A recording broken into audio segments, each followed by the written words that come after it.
Welcome back then. We are going to be moving into game number 2. My name is Joe Miller, joining me is Jason, but I love you, Kaplan. Thanks. And we are going to be kicking off game 2. What are you expecting to see from the bans? Surely they've got to ban out Lee Sin. Definitely, and they definitely need to ban out a mobile AP carry that we saw out of Alex. He was able to be in every lane, as we saw, gank constantly, and really just set everyone else behind. And maybe we'll see that. Maybe Alex will pull out a Cassidy or something like that. Maybe an Orianna, which would be fun to see. We've got 3 bans here. If we cast our mind back, we're actually into the bans and picks now, so we can have a look at exactly what they're going to go without speculating.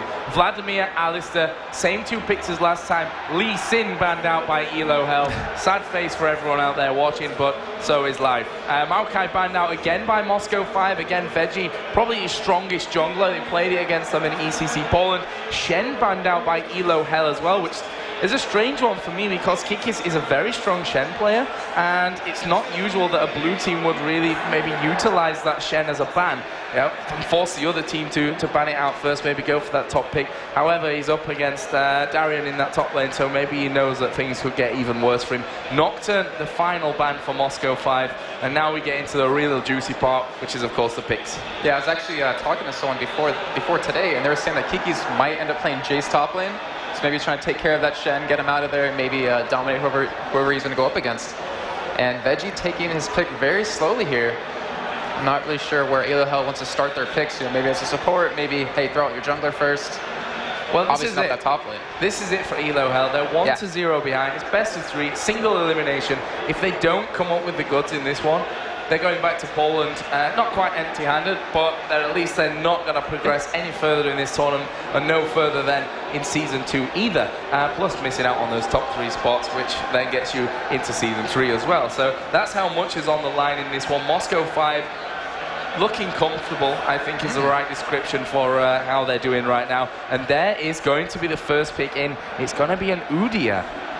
And again, I mean, Udyr still is a very strong top lane. You don't really see him much anymore. He's typically in the jungle, but then again, you don't see him in the jungle anymore. People have started going for more of a, hey, let's go support kind of jungler, go Nautilus, go an Alistair, go even a Mumu or Maokai, and just support your team, but your carries do their damage, and just kind of help out that way. But, you know, I've actually seen Udyr, I believe a week ago, who actually did a lot of work. Like, he was constantly ganking, and it kind of caught teams off guard. I mean, if you bring something back from the old meta, it kind of catches people off guard sometimes, and they don't really know what to expect, and potentially can pull out a win for you. Well, you know, he's versatile. That's definitely one thing about him. He's got the stun with the speed attached to it as well. You know, he's got the turtle stance to give him that bit of tankiness, which, you know, can make a difference when you go into those early level tower dives. The other hand, we've got Moscow 5's 2 first picks here, and they're like, well, why change something that's not broken? Locked in instantly with Gragas and the Yorick. Same stuff as last time. Yeah, and now we're seeing a Graves Taric pick. I don't want to say that's actually what we're seeing, because every time I do that, they seem to switch at the last second. But obviously, Graves Taric, extremely strong top or bot lane, can put out an insane amount of burst with that armor shred from Taric, and with just the quick shot, the buckshot, sorry, out of Graves. And ooh, do you see what I'm seeing? A Blitzcrank. I'd be very, very interested to see a Blitzcrank on Gosu Pepper. Obviously, we've talked about this, and other casters have done it, other events where I've seen that Blitzcrank.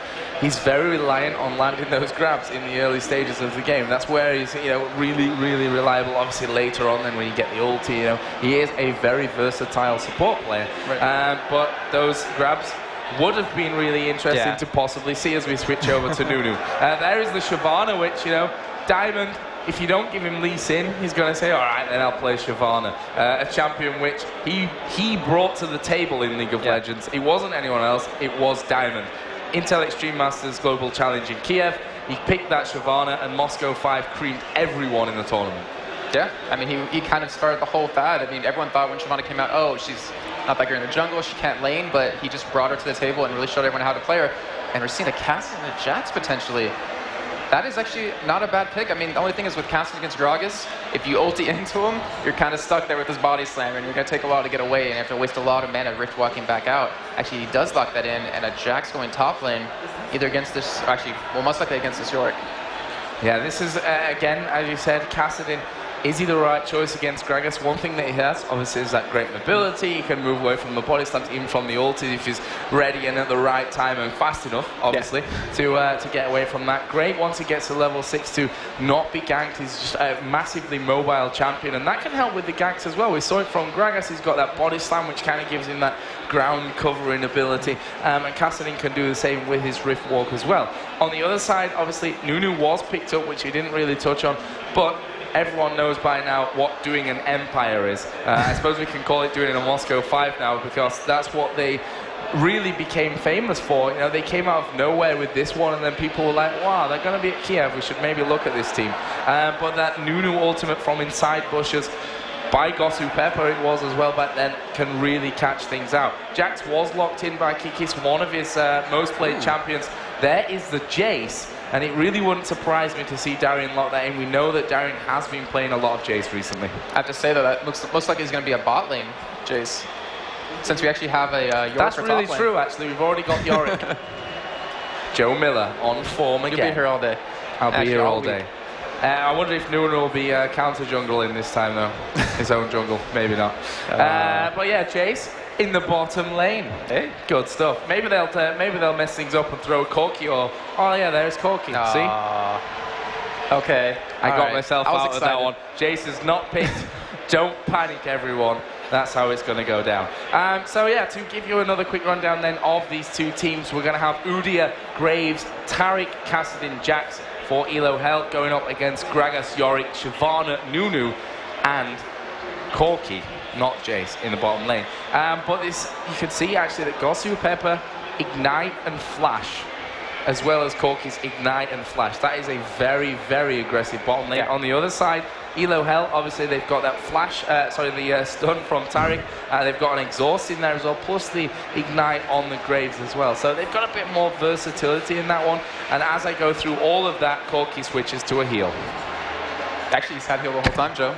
It happens to me every time. I'm sure they're just listening to me and they're like, okay, said something about now switch. That's how it goes down. I do have to say, though, I love Shushe's pick. I mean, last game we saw his Evelyn couldn't keep up with how fast Alex could move from mid lane, top lane, bot lane. But now he's running that Kassadin who can obviously jump over walls just like Gragas can, and he's really going to try to keep up with that and maybe deny. Maybe we're going to see some counter ganking from the APs instead of just the junglers. And we're seeing a teleport on Yorick, so there actually is potential to be a bot lane Yorick. Yeah, that teleport, we've seen different teams utilize it at different times. Obviously, Yorick is a great one to do it with, especially when he gets to that level 6, because if he comes down into the bottom lane, all of a sudden you're up against something very, very scary, which is that Yorick ultimate down on the AD carry, plus obviously Yorick and the support player in there as well. So you can be facing a very scary gank early on. One thing that concerns me from ELOHell's point of view is that they said, after that last game we spoke to Veggie, he said, when we're a new team, number 1, we've got a substitute, number 2. He said we've not really practiced that strategy that we ran in the last game, which surprised me that they ran it anyway in the first place if they've not really had the time to nail down the finer details, because it was a very combo, teamwork related selection that they went for. This time around, I'd say a little bit more standard in there. You've obviously got decent crowd control. You've got the counter strike there from Jax, which can get the stun across. Same from the Taric, same from the Udyr. So they're going to be looking to pick off single targets here and get that Udyr in quickly to get the ganks down, probably with the Kassadin involved there as well. From Moscow 5's point of view, Shyvana, hands down, the second favorite champion, I'd say, in the jungle for Diamond. We saw him, as I said, bring Shyvana to prominence.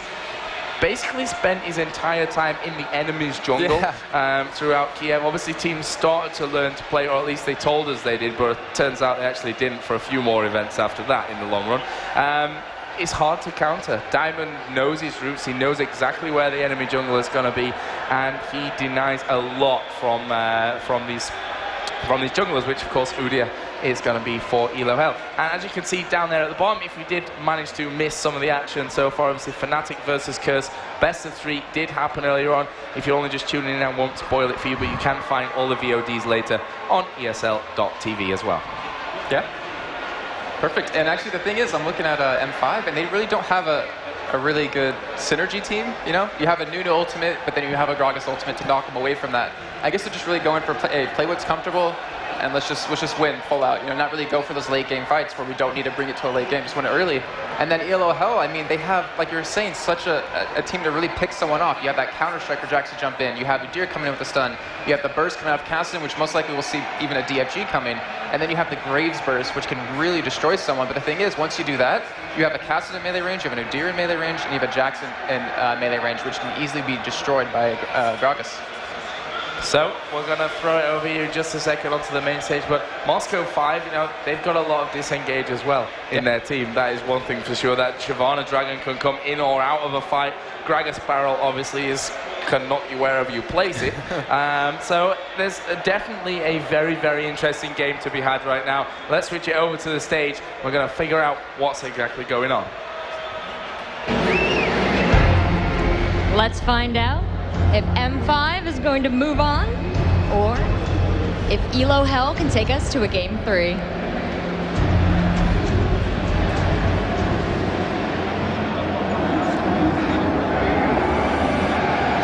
Hey. M5 and Q, M5 and Q.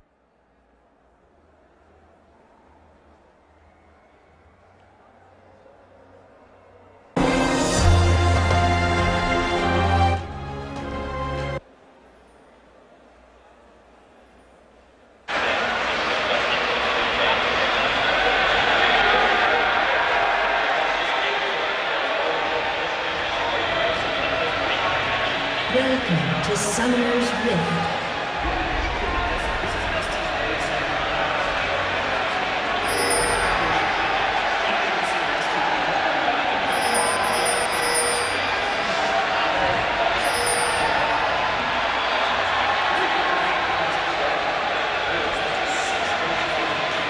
So here we go then, ELOHell versus Moscow 5, game number 2.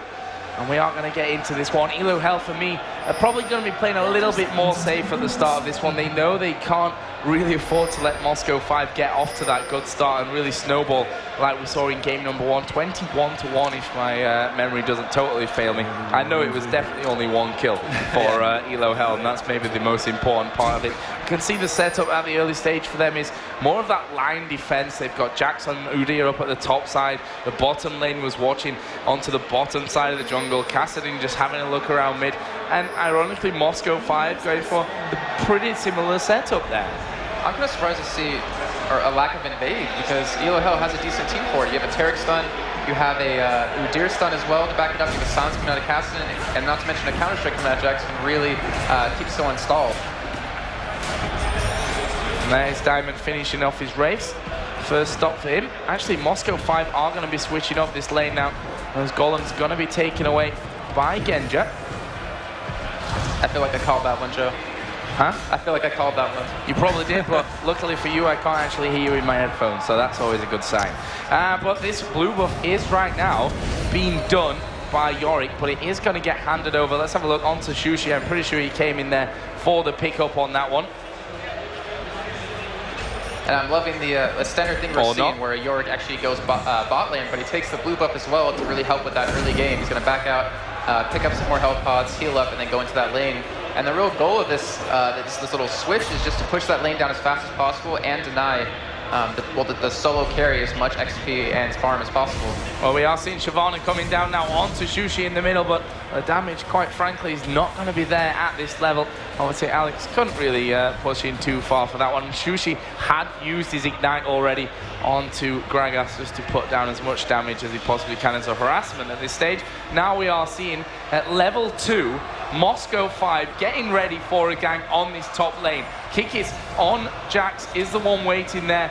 Is Shyvana going to come in? This lane is being pushed fairly quickly. Will they realize that something's up with this one? Gosu Pepper will land his E. A little bit of extra damage to start things off. Shyvana is still waiting. That phosphorus bomb still giving vision there of Kikis as they start to move in, and they are going to be going down for Kikis. Here comes the stun on towards Genja and Diamond. He'll leap strike halfway away. Perfect. Manages to flash over the wall. They're on top of him, and now Udyr is here. Gosu Pepper is going to fall, and the first blood goes over to ELOHell. A fantastic bit of micro play there by Kikis. I can't quite believe that he got out of that one. The leap strike to this right-hand position. Then he jumps himself over the wall with a flash. Gosu Pepper in typical hero fashion decides I'm going to go and finish off this kill. And there is Udyr ready to bring the first blood over towards ELOHell. And look at that counter jungling straight away. The Udyr going in, smiting out that big Wraith. And check out this top. We see Kiki's actually just jumping on Genji a little bit. And the thing about that last fight is that Diamond spent a lot of time in that top lane sitting in that tri-push, so he actually let his jungle stay up for a little bit. He actually fell behind in levels. And Kiki's, I mean, what can I say? That was so perfectly well played. Veggie, perfect time to come up there. In mid lane, we see Shushe actually going head-to-head against Alex as he's ignited, and he just gets taken out by those auto attacks out of Alex as he just walks by.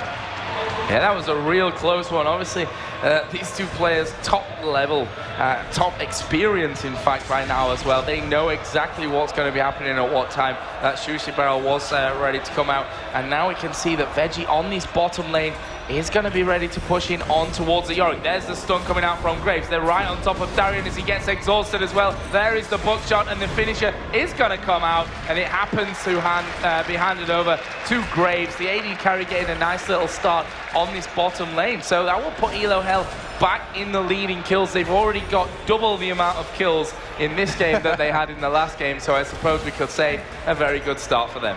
Yeah, we're seeing a much different ELOHell, and I'm glad, to be honest. I mean, I would hate to see a team where you let that first game really ruin your motivation and your mood over the rest. And I guess they're just more comfortable playing this kind of composition. As Veggie was saying, it was kind of a new kind of thing they were doing game one, and I guess they just want to settle something where it's a little more comfortable and see what they can do in a game two, see if they can push into a game three.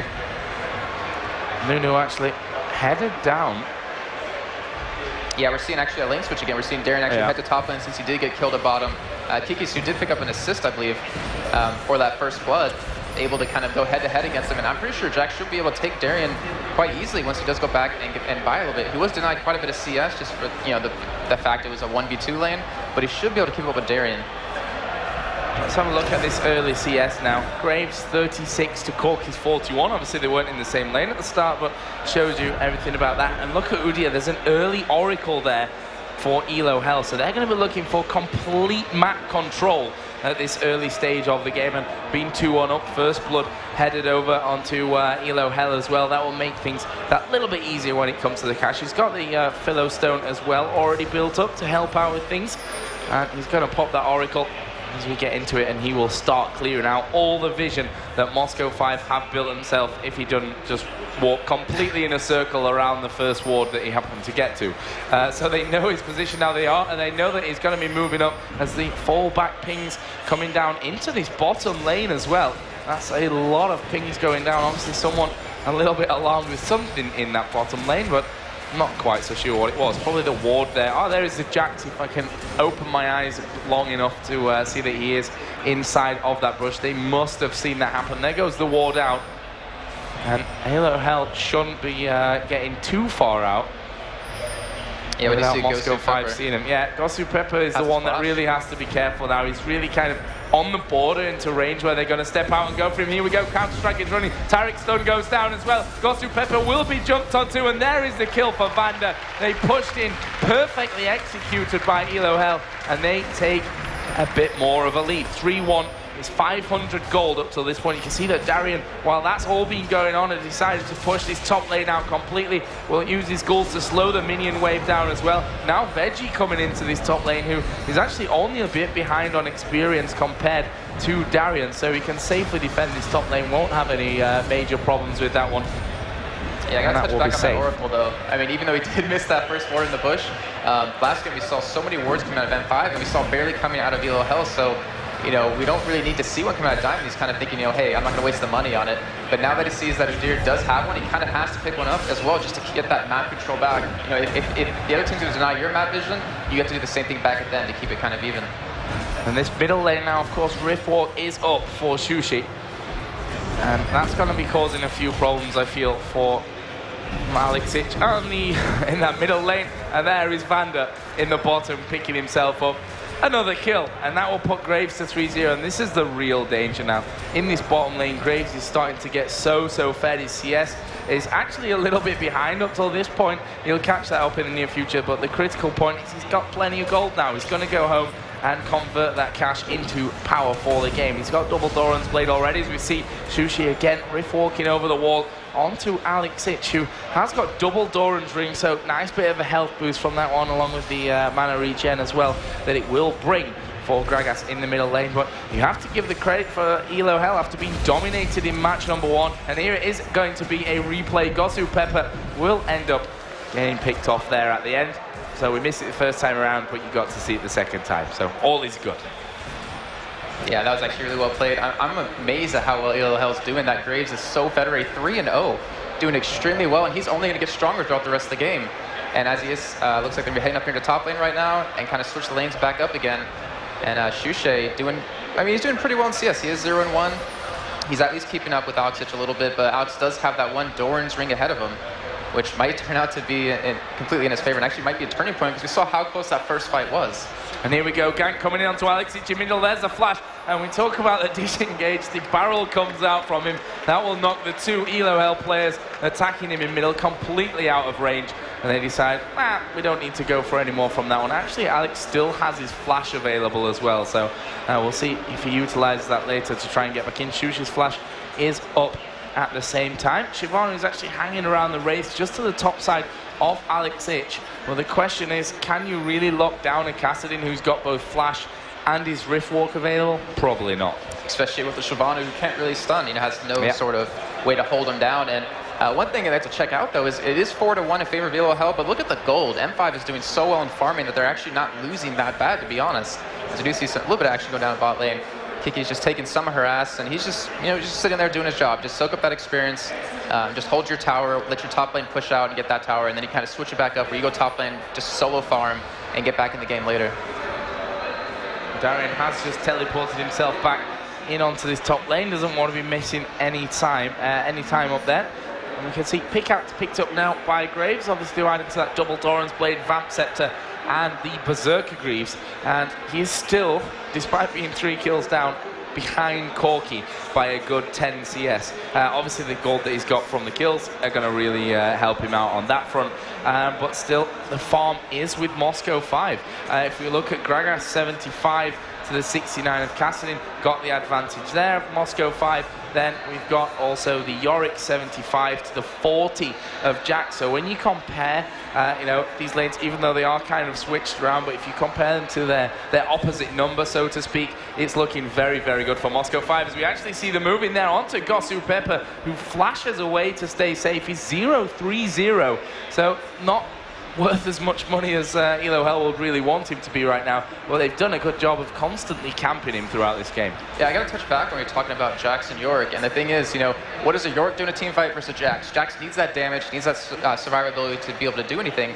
but Yorick, you put your ult down on your AD carry, and you pretty much did your job, He doesn't really need that farm, need those kills to really do his job, and it's really going to come down to these team fights. He needs something. He needs some sort of damage. He really needs to start, taking his own double golems, doing anything he can to get some kills, even some assists, maybe even rolling around just to get back in the game, because he's to be honest, he's really just shut out. Diamond as well does now finally have the Oracle on him, so we'll be able to clear out some of that vision that Udi has been doing such a great job of clearing himself up until this point. Obviously, it was a very early Oracle from Udi in this one.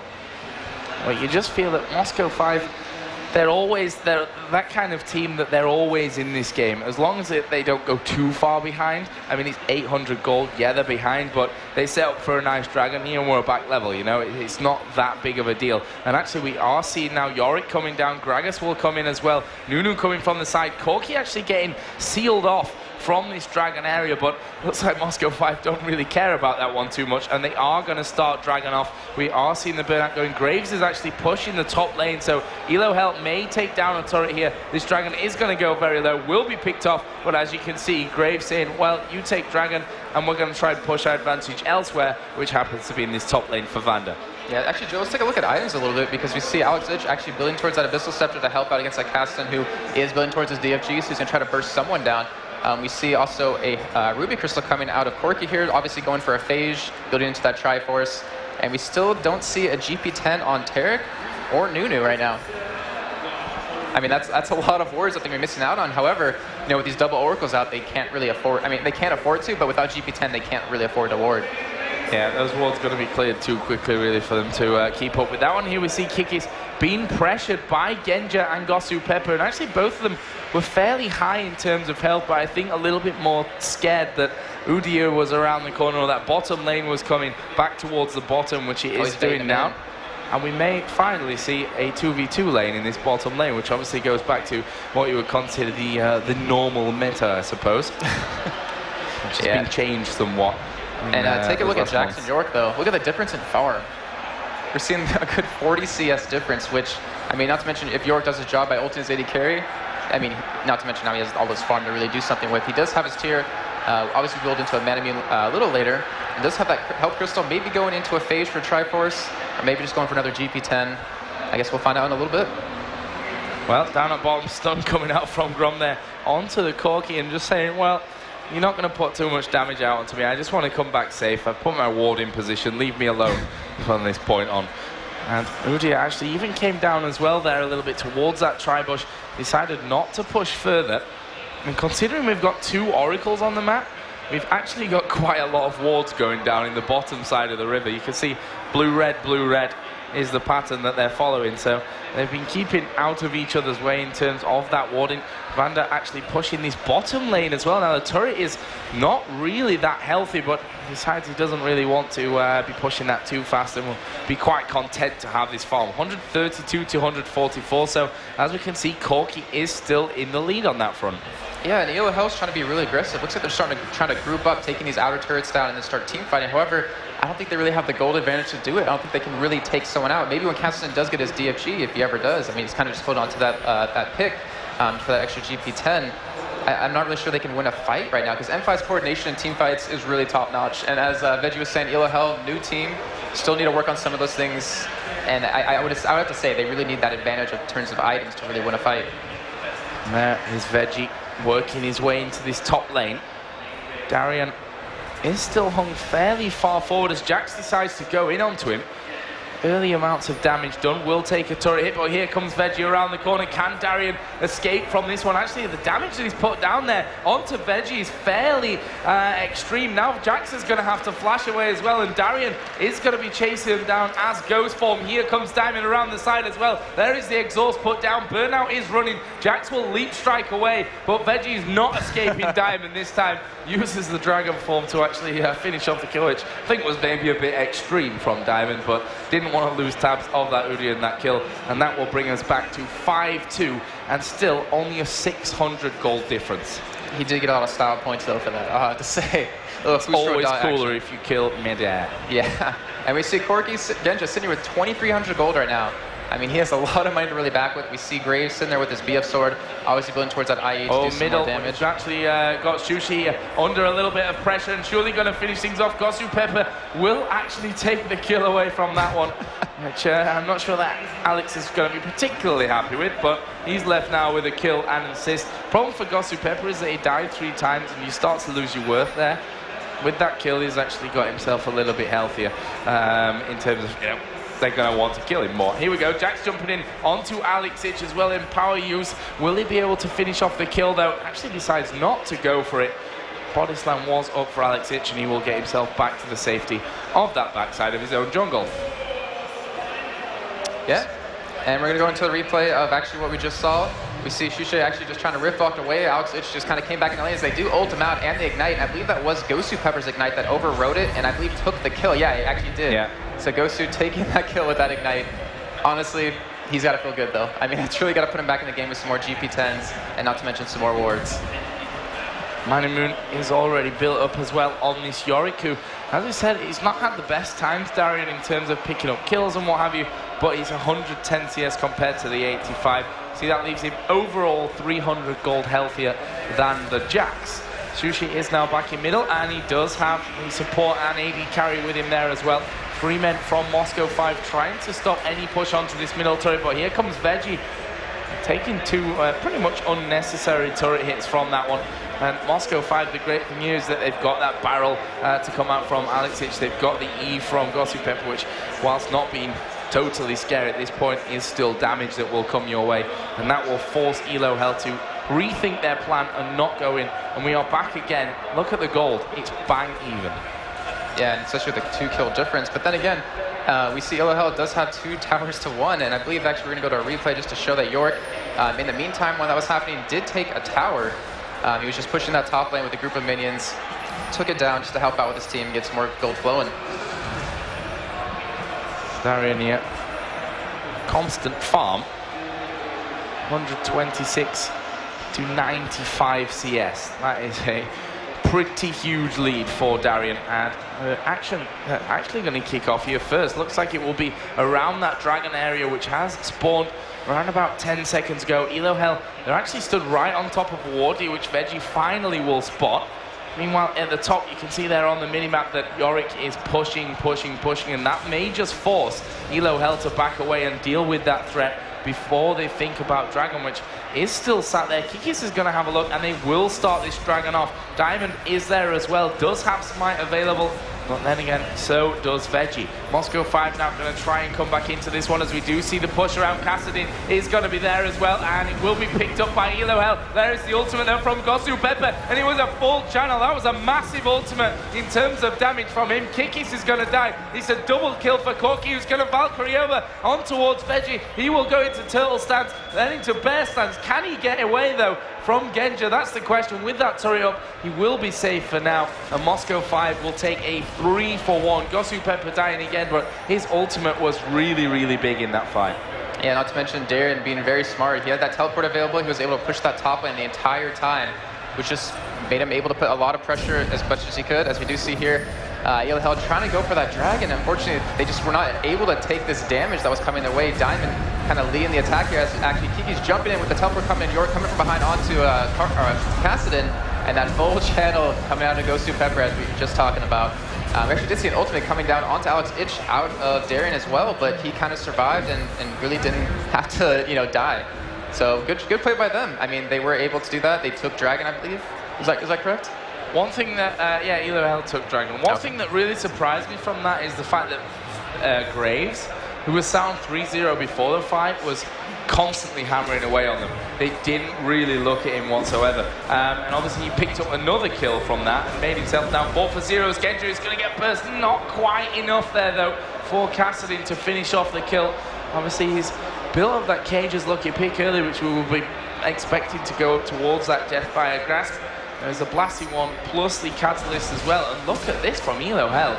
21 minutes in, they're going to start off with Baron Gosu Pepper, going to be caught completely out of position, and that's another kill on the board for Graves. He's now 5-0. The question is, can Moscow 5 reply to this threat? The Baron is being already taken down. It's now below half HP, and it's going very quickly, as we will see Darian start to work his way in there. Shyvana is there as well, but can they get in for the steal? No, they can't. ELOHell are going to pick it up. The Dragon out from Shyvana, and another kill for Vander on Graves, 6-for-0. He is climbing in terms of stats, and with this Baron on, ELOHell are really going to be dangerous for these next few minutes. Yeah, we're going to start seeing them push quite a few towers down, get that extra gold, because they are still leading right now, and they definitely do have enough items to do this. I mean, we see Kassadin doesn't even have his ROA yet, or his DFG, but he's still able to put out this much damage. We see Graves does have that IE, and definitely will be building towards that Phantom Dancer most likely right when he's able to back. And Udyr building that, kind of support jungler as we're seeing. He has that Aegis. He has, most likely going for Shirley's as well to help out, and it's definitely going to work. They're playing so much better this game than they did last game, getting that Baron, getting that Dragon, as we did see earlier. They did lose that Oracle, however. We did see a kill go down between Yorick and to Udyr. Actually, we'll show you right here. He was able to dive him on that tower, especially with a group of minions. Udyr actually overstaying his welcome. Corki coming in from the side to help get him down. And that Oracle definitely does affect him with that map control. However, as we just saw, they were able to take Baron and get back in this game. And that Baron gone. ELOHell, if we go back to live, we can take a look at the gold and how it sits right now. And that will be 33 to 31.4. So a solid 2,000 gold lead for ELOHell. That Baron was more of an opportune Baron, to be quite honest with you. They got in there, picked that one up. Will they be able to do as much damage as maybe if they were a bit more leveled than later on? I'm not quite so sure, but here we can actually see Genja is going to maybe get caught out by Shushi. He's going to stand and fight with him, which he's not going to win that one. I mean, his damage is fairly decent, but in the end, Shushi just stronger than him. in that 1 versus 1 fight. Look at the gold here as well between these two teams, between those two AP carries. Actually, forget that. We've got Yorick versus Graves in this bottom lane, and Graves has put out the ultimate. There is the quick draw finisher from Vander. I'm not sure why that Yorick thinks he can take on a 7-0 Graves with Infinity Edge and Phantom Dancer at this point, but it's feeling like it's slipping from Moscow 5, and ELOHell, they may just come back in this game and force us through into a 3rd and final. Still can't count M5 out though. I mean, once they have their core items, we're seeing Alex Fitch almost has his DFG on. Actually, as we were saying that, his DFG does get finished, and he's obviously going to be trying bursting someone down. Graves kind of needs to build maybe like a GA, maybe go a little M5 style, just to get that extra survivability, because he doesn't want to be bursting down since, he, like you're saying, 7-0 is the main source of damage that is coming out of ELOHell. Yeah, and he's finally overtaken Corki in CS as well. That was lasted quite a long time. Veggie is going to be taking a big chunk of damage away from this turret as well, and we see Diamond have to drag him back over towards the base to stay safe from that 2-man gank. But here come the rest of ELOHell. The minions have been pushed out as well. Shushik actually waiting on the corner to make that jump over the top. There is the ultimate coming out from Alexic. It's not going to result in too big of a fight though. And as I say that, Kikis will actually jump in with Counter-Strike running. They've knocked him away. Decent damage, but Moscow 5 just can't keep up. His Graves on the turret. He can't really afford to be dying at this point. And especially to someone like Corki, who will say thank you very much for that reward. But yeah, Moscow 5 play it, well, I was going to say safe, but in the end, they go back around. ELOHell playing their aggressive style. There was the body slam moving over, and then back from Alexic, and they just can't really afford to fight, especially with that Baron buff running. Not to mention that during that last little skirmish, Shushik playing so well, he actually silenced Alexic before he could barrel the rest of ELOHell into their own turret. So he actually prevented their team from being just demolished, as we do see them taking out this top tower, and they have 6 towers to M5's 3. ELOHell is doing a great job right now, roaming around his 5. I really want to see that. I want to see game 3. I really do, Joe. Well, that's what we hope for here. But the kills really are concentrated. Yeah, from 11 kills, they're all on Graves, which means if they take these Graves out of the fight, do they have enough damage? I mean, with that Deathfire Grasp on there as well, that means that you can burst someone down really quick as this Gragas. With the Body Slam ulti DFG combo, Graves is pretty much dead from that one. So the question is, can they protect Graves well enough in these team fights in the near future, which I'm sure Moscow 5 don't want to be taking directly. They'll probably be thinking more about that next Baron time, to be honest with you, as Dragon will respawn, and they are going to try and pick this one up. And I don't really see ELOHell coming back to stop this Dragon going down. No, it won't. It will be finished off, and that will bring us back to a 4,000 gold difference. Exactly 4,000 gold as well. ELOHell now with that extra cash that they've got, we've now got a Trinity Force on the Jax, although now Kiki's not particularly fed up. He's caught up nicely on the CS now, back to 30. There is the Sheen being picked up by Yorick, but I feel this Jax is only getting stronger at this point, the longer that we go into this game, especially now that Trinity Force is finished, as the Shirelli has now been bought on Taric as well. Does have those boots of mobility, so can move quickly around to get that stun off onto the man that they want to be picking out, which could well be Gragas at this point. Obviously Corki a prime target as well at this stage of the game, but next Baron coming up at 32-20. That's the time that we should probably be looking at in terms of the next fight from Moscow 5. Yeah, in the meantime, we saw Graves actually picked up a last Whisper, and to be honest, Joe, I'm not really sure it's a good item. 38, sorry, I looked at Dragon. I'm not really enjoying that item. I mean, as we were talking about in the term we coined earlier, burstable, he's very burstable. He needs kind of a GA to survive, and that last Whisper, I mean, look at M5. They don't even have that much armor yet. They have an Aegis, to help out with some armor. Corki's the only one with the GA right now who can really have the last Whisper used against him. But, I mean, that's it. Why not build a little more tanky? Maybe even get like a Bloodthirster first, just to have that extra survivability. Well, if it's protected well enough, that's something that will, dominate a fight. If that Graves can have the time to hammer away from the backside with that combo of Phantom Dancer, Last Whisper, and Infinity Edge.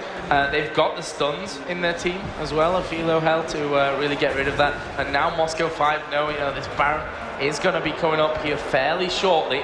Only around 30 seconds from now, so they need to get that vision down. Shyvana's just gone topside and actually got a ward down there, and she needs to get the hell away from that one before being spotted by ELOHell. They are now waiting here inside of the brush. Pings going down from ELOHell, and pretty sure as soon as this Graves backs off, Moscow 5 will probably follow them out. Actually, they're not even really bothering. They're hanging back on the base, moving towards that middle lane. And what are Moscow 5 up to at this point? They can't really afford to like base check a bush and end up dying, because then there goes your Baron, and there goes most likely an inhibitor, inhibitor turret, and an inhibitor. So they're kind of playing really safe here. I mean, we're going to see them catch off guard.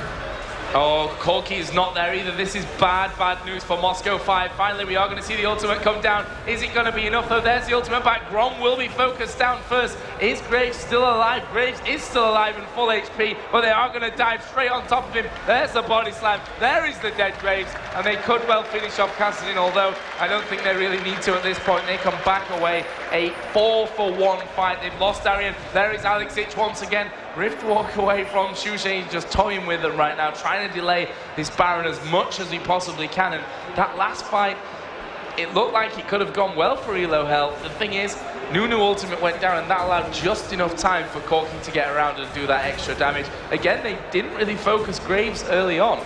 They wanted to take his protection away from that fight, and now Moscow 5 are doing Baron number 2 of this game. Kassadin is being chased around in the main base by Alex at this point. The question is, can they finish things off? It's not exactly easy to chase a Kassadin down, that's for sure. As he will body slam through the wall, and there's the Rift walk away again. Yeah, as you're it's saying, like the never-ending story. Yeah. Body slam, fight. TFG, Rift walk. Yeah, but Shushe's out of mana, though. I don't know if Shushe can really escape this. We don't see anyone coming for Shushe's help here as he does body slam again, and the ultimate. Oh. Actually, that might have helped him out more than Alex actually wanted, because he is able to escape now. Yeah, you saw Shushe actually waiting for his last one there. He was probably figuring out that ultimate barrel was coming out at some point, and he timed it nicely. So credit to Shushe for escaping from that one. Double ward over onto blue buff, because one is never enough. Never. And they will spot Alex's position. So let's have a look at the gold. Still, it's ELOHell who actually have the lead there. Now we are going to see maybe Genja initiating on this one. Kikis has already used that counter-strike, jumped over to his teammate for safety. But we are seeing Moscow 5 starting to push this middle lane. And you know, they are a team that, if they have a Baron, they know how to use it better than anyone else. So let's have a look at a replay from that last big fight here before the Baron. You can see that Corki on the minimap, not really with the team. He was in middle lane. They focused Darien. They went the ulti down. Veggie died very fast, and it was the Gragas barrel which really caused the big problems there for ELOHell. They took Jax out of it, and by that point, you know, Graves is off to the side. Moscow 5 had survived pretty much all the damage that they could put down to him, and then Kassadin, you know, he can't challenge 1 versus 4 in and around that Baron area. Did get some damage back from Alex, but then we saw that little chase going on. So you can see the gold has now crept to only a 300 difference. Moscow 5 are going to start to work their way through the jungle and try and steal as much away as they can. Actually, blue buff is being done right now by this Kassadin, and Alex is waiting there as he body slams around the corner. Blue buff has not been done. They actually backed away from that one completely. And that will be picked up here by Moscow 5, by Gragas, in fact. And Gray's finally working towards that GA. And one thing about Genja is when he has his GA and he plays Corki, he completely changes his style. He jumps in head first and actually tries to get them to focus him down, so that allows his team to do something. As we do see the Gragas ultimate coming down.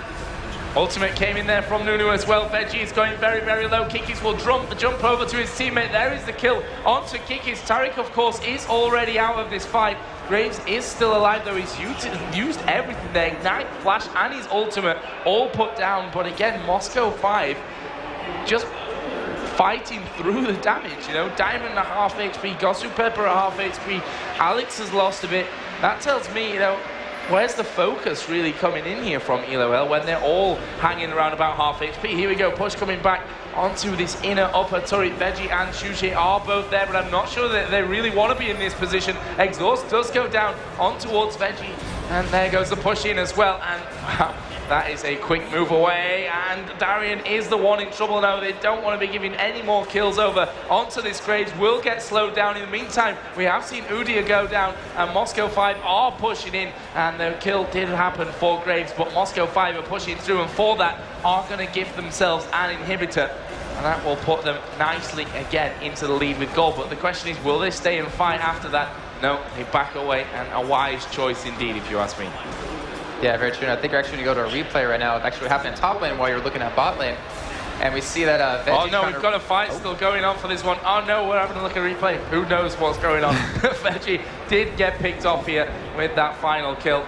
And actually, Tariq popped his Shirelia's Reverie there. I'm not sure really why. Obviously wanted to get there a bit faster than really happened. And there was the inhibitor taken down.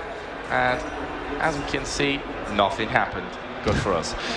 So let's take a look at things and figure out exactly where we are in this game. 52,000 gold to 48,000 gold. Moscow 5 obviously with that last Baron taken down. Do they know the exact timing of it?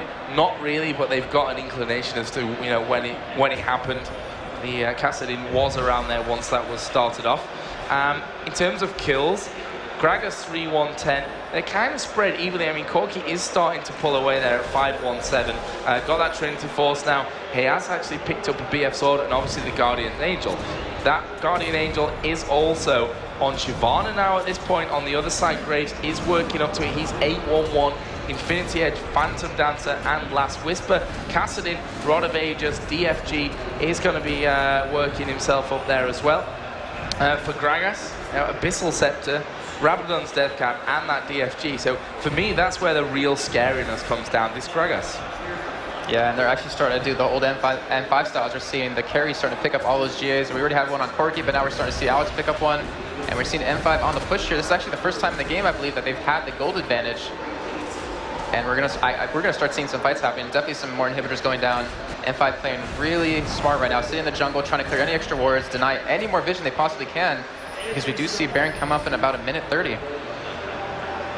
Right now, Moscow 5 just jockeying for position there. ELOHell trying to find a safe way into that jungle to really get that vision down. As you said, there is the Oracle on Shyvana. Moscow 5, by the looks of things, want to have a peek here and see exactly what is going on in terms of positioning for ELOHell, and that's something that they can't really deal with, is his poke from Gragas. Once he gets a couple of decently positioned barrels in there, that means not a lot of health remaining on the ELOHell side. Obviously they have that Yorick as well to constantly spam in towards the turret. Gosu Pepper actually taking a bit of a big burst there, and actually Kassadin uses Deathfire Grasp onto that Nunu, and that will make Moscow 5 feel that little bit safer now that's being used. Yeah, not to mention having to back away right now. And the thing is, ELOHell is not able to fight on their own terms. They're kind of being, having the fights taken to them. They're not able to really focus someone down. As you do see Genja just playing completely different, being super aggressive, trying to poke this tower down as much as possible. And he just really doesn't care about all those pokes since he does have that GA. Oh, they're actually engaged. Gonna move in there on towards Kicks, who does pull his Counter-Strike up. He's actually got a decent stun onto a couple of them. There's the Gosu Pepper ultimate, and he's gonna channel it fully out there. Veggie will drop as well. We do finally have that Guardian Angel on the Jax, who's it was popped in the last bit of the fight. Graves is gonna escape for now. Double kill actually going out for Yorick, and that is going to be an inhibitor turret plus inhibitor number 2 for Moscow 5. They've already got those super minions streaming in the top lane as well. And the only thing that really stands between them and a victory right now is this Graves. But you can bet your bottom dollar that Vanda is not really safe with Moscow 5 moving in. There's the first Nexus turret going down. Vanda will get forced away once again by the ghouls. Moscow 5 are going to focus in. Will take down the Nexus here in just a second. They've stopped kind of halfway to try and kill Graves, as we do see Tariq hammering on Diamond. But Moscow 5 will take game number 2 and will take this quarter-final series 2-0. A fantastic game number 2, the one which looked like ELOHell could have the victory, and they were ahead for most of the game, at which point Graves was fed. But his protection weren't so fed, and the protection was gone, and Graves then followed very, very quickly afterwards.